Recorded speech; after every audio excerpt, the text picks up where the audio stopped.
Yo, what's going on, Arkansas Razorback fans, SEC fans everywhere? Welcome. It is the Pig Trail Network. I'm associate creator Ty Hudson. Hope you're doing well. I was at the Scrimmage last weekend. I was at the Red-White Scrimmage. I know that feels like it never happened because, there's been a lot of other stuff going on in the news, like the black hole we finally got to see that. We got a photograph of that.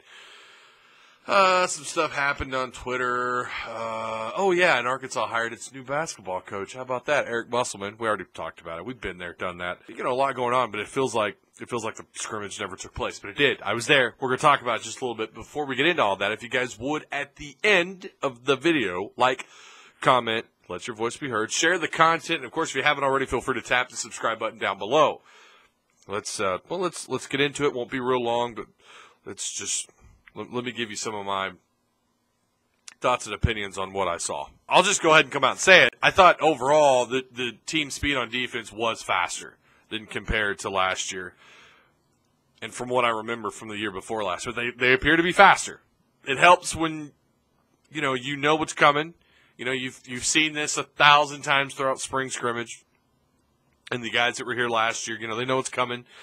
John Chavis knows what's coming. They know how to prepare for what's coming. So that helps. That helps the overall team speed a little bit. But I did think, they looked a little bit more athletic. I liked what little bit I did see of Sosa game. There were a couple of times where he just kind of blew the inside up, and he's always kind of been just a solid, he's capable of doing so much. And I hope that 2019 he has a breakout year, similar to like what happened with Armand Watts and Sosa game, who was highly recruited coming out of high school. He's known to do this. Like, he has these breakout practices where, the coaching staff is like, wow, we're really happy to have him there. And then, it doesn't really happen consistently throughout the regular season. But I thought what little we saw of him, I thought he looked pretty good. Yeah, overall, I thought that the team speed on defense looked a little bit faster. I thought the corners, I don't know, other than a couple of times against, I believe it was the second team, a couple of times those guys got burned.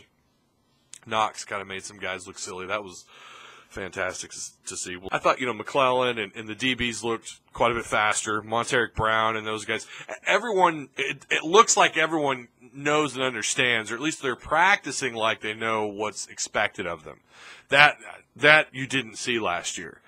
And I think you could kind of watch that and go, I don't know. And, of course, at the time we all thought, yeah, they should go bowling, right? But you could tell that it just seemed like something was off, and I kind of felt that way. I still felt that way a little bit with the offense, but defensively overall, compared to last year's spring practice, I kind of felt like, the defense looks a little bit ahead. And that's what they've been reporting all spring long. That's what, what access the media has had, and that's kind of what we've heard from the coaching staff a little bit, is that the defense, just again, from overall what they've been telling us, is that the defense looks to be a step ahead. That was confirmed, I think, with the Red-White scrimmage. But then in the second half, or later on, wasn't even really the second half, but, once they kind of got things going after they scored that first touchdown, the offense started clicking and moving the ball a little bit better. Obviously, that pass to Trey Knox was nice. We got to see the tight ends in on some action. Grayson Gunner, I think, actually caught a touchdown. As for the quarterbacks, look, it's a spring scrimmage. They all look good. And they all had moments where they didn't look good, right?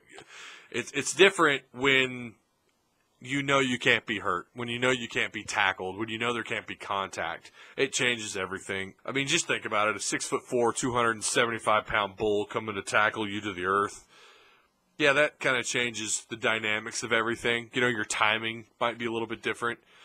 And decision-making under those terms could be a lot different, So I never take anything away as far as quarterback play from a spring scrimmage, really much of anything, but especially quarterback play. There's nothing really to take away. I don't think that – I still believe that Hicks is going to be the guy.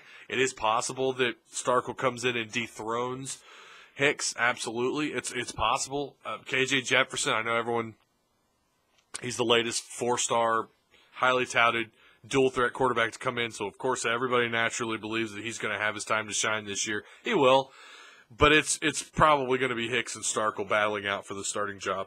KJ, I do think, has of the quarterbacks that are here, and and then when he gets here, I think he's going to be one of the guys with the highest ceiling between him and probably Starkel. But KJ is talented, and he could absolutely excel in this offense. But it's too bad he couldn't be here during the spring. But, yeah, overall, I thought the defense, especially the secondary, I thought they looked faster.